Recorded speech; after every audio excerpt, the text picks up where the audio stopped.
Good evening, ladies and gentlemen. Welcome to tonight's Cabinet meeting. We have a relatively brief agenda, but we have got obviously some things to work through. Can I first have any apologies? Apologies from Councillor Pitt. Thank you. And I believe also from officers who are elsewhere. So thank you. We've got the minutes from the last meeting, which is pages 3 to 8 in your agenda pack. Are there anything from the minutes anybody wishes to ask questions about or have amended?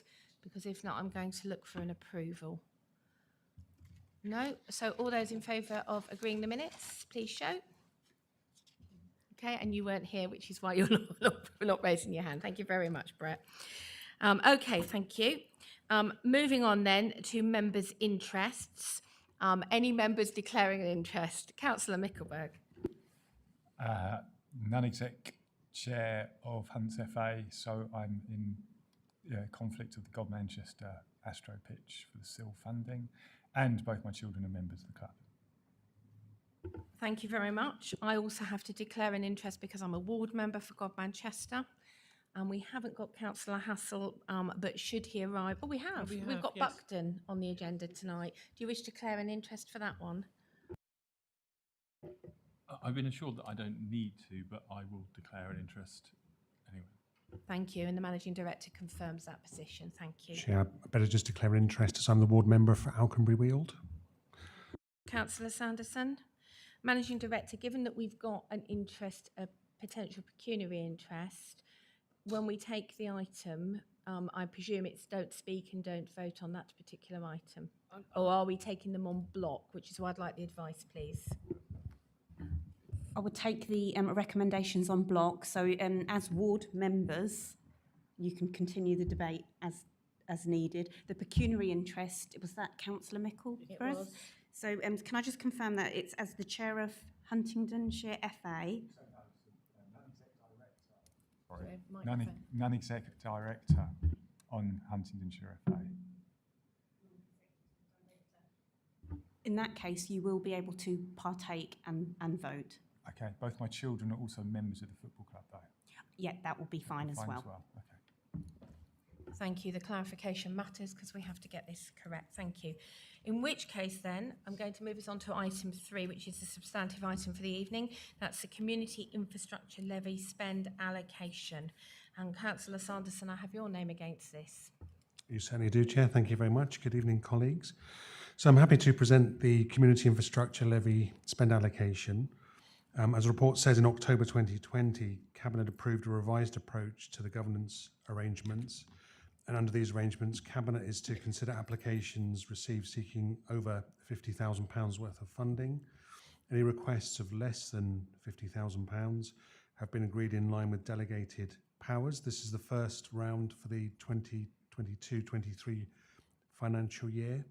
There's also an update on the projects authorised for SIL spend prior to this current round in this report, and also included are 3 current projects that we're recommending for an extension of time, which includes Warboys Village Hall, Buckden Safe Cycle Route, and Ramsey Skate Park. So the recommendations or to perhaps say a little bit about Ramsey Pavilion Hub. That was an urgent application. This was authorised by the leader. This application was assessed and recommended for approval following the process for applications for £50,000 or less. It was agreed to fund the project up to £33,000 with a total project cost of £585,000. That was in the last funding round. So the recommendations are before you, and I'll just move on to the reasons for those as well. So the projects identified have been considered in terms of how they support growth, their deliverability and risks, benefits and outputs, and the extent of match funding being provided. The current stage of development of the project has also been considered, and a summary of the key issues is noted by officers in assessing each application request for over £50,000. That's noted at Appendix 2. So the recommendations are for one of the following for each project. I don't intend to read all of them out. That's to approve, to agree SIL funding subject to, where necessary, provision of further documentation, as noted in the report recommendations, or the completion of a contract. And of course, the other is to decline project for receipt of SIL funding, which you'll see we have done for a couple of these projects. I did want to just make a slight amendment to item 4.6, recommendation B, and that's for the proposed health care centre at Alconbury Weald. You'll see the recommendation next to that project, and I think we're minded to approve this, obviously subject to debate. We want to see quality healthcare, certainly in a new development like Alconbury Weald, which I think will have around 6,500 houses. So the recommendation at 1 says confirm costings once final plans agreed and the application has been through due process at the ICS board. And an amendment would then add to that, and to show that this is the best value for money to carry out healthcare provision for the population. That's just at point 1. Obviously, there'll need to be further information coming back to Cabinet. They'll be going through the process again, as it says at recommendation 3. Happy to take any questions. Thank you. Thank you very much, Councillor Sanderson. Did anybody have any questions? No? Okay. Oh, sorry, Councillor Wakeford. Thank you. It is less of a question and more of an observation. I think thank you for presenting that, Councillor Sanderson. I think particularly with the amendment you've I think very helpfully proposed on 4.6.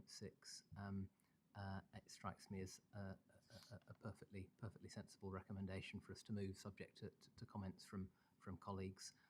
It's a substantial amount of money, but we do absolutely want healthcare facilities for the new development at Alconbury Weald and the surrounding area.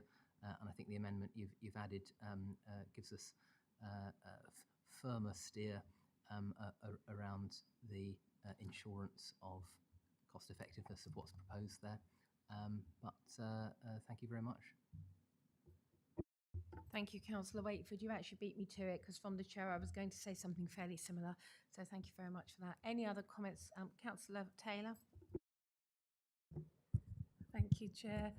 Slightly off what Councillor Sanderson has just been speaking about, but I just want clarity on it's 2.6. It's under the approved governance arrangements.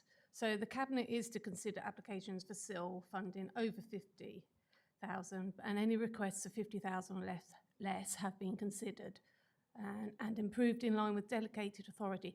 Can we just be clear, what is that delegated authority?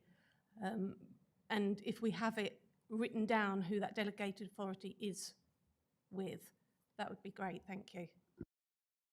Thank you. I'm going to ask Ms. Kerr to come and join us, if she wouldn't mind, because I think she will be able to give that clarity and be far more succinct with her wording than I will. Thank you very much, Clara. Thank you, Chair. Good evening, members. The governance arrangements are for applications of 50,000 or less that they're delegated to the leader, deputy leader, the corporate director for Place, which is Kate McFarlane, and myself. Thank you very much for that clarification.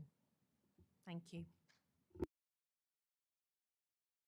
Okay, unless there are any comments, then we're going to move to the proposals that are in front of us. So you will find those, I've literally just closed my page. You will find those on the recommendations on page 2 of item 3.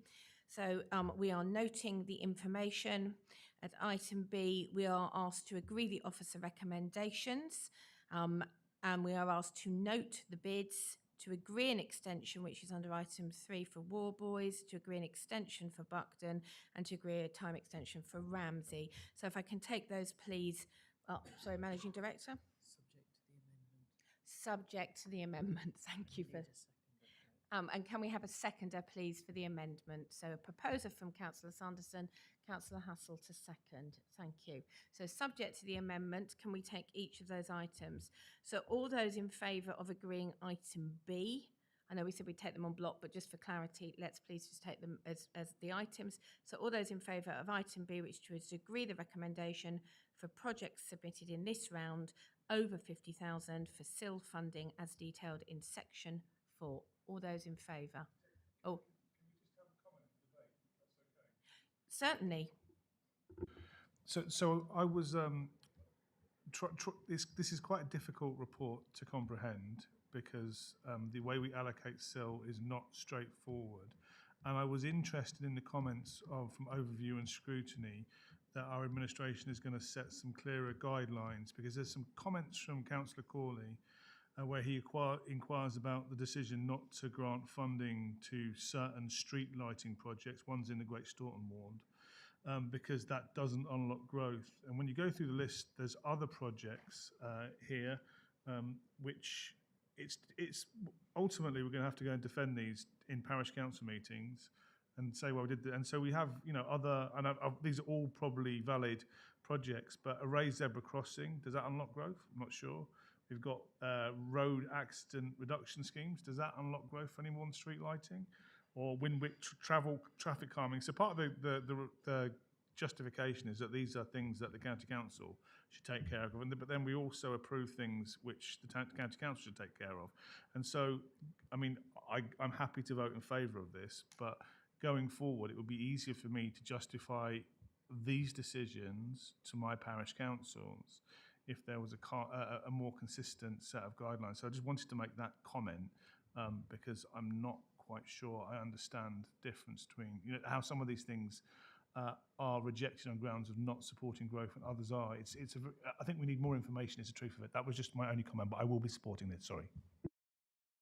Thank you. Just for clarity then, that conversation has already been rehearsed actually while we were making decisions in those that are under 50,000, and I suspect was rehearsed again in the bigger tranche that we're looking at tonight. We are operating under the guidance which currently exists. We believe that there is probably an opportunity to strengthen that guidance and equally to make sure that those who are considering applying have clarity about what will be applicable and how that would work for them. We certainly do want people to apply, but it does have to meet the criteria. So we are going to plan to do some work on that to make sure that everybody who does apply is very clear about the criteria under which we are making those decisions. Councillor Hassel? Yeah, just wanted to add to that, just to make certain that everyone recognises that we've inherited the current situation and that we really do want to make certain that there is clarity, because I support Councillor Ferguson's comments that it's very difficult, particularly when you go out to the wards and the parishes, to justify why something has been successful and something it hasn't based upon the current guidance. Thank you. Councillor Davenport-Ray?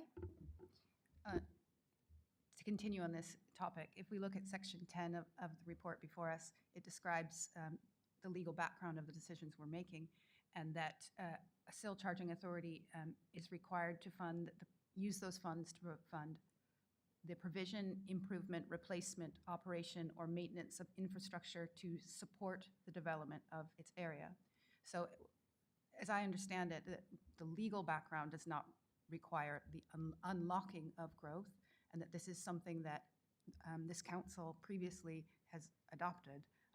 I'm happy to be contradicted if there's evidence to the contrary, but I think that for people who are trying to understand the decisions we're making today, it's helpful for them to know that this is an area we're really interested in and we want to investigate further in the future.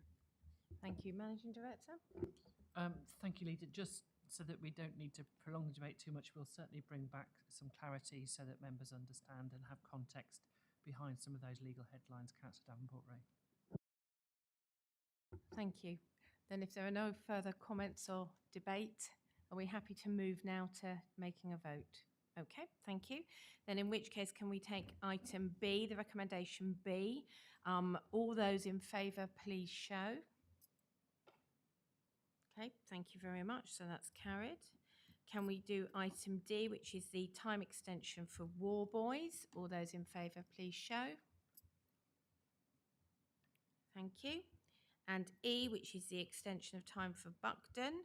All those in favour, please show. Thank you. And finally, E, which is the skate park at Ramsey, an extension of time. All those in favour, please show. Thank you very much. That then concludes this particular item and in fact brings us to a close this evening. I think that might be our shortest Cabinet meeting. I look forward to a longer one next time. Thank you for those who've joined us online and in person, and we will see you next month. Thank you.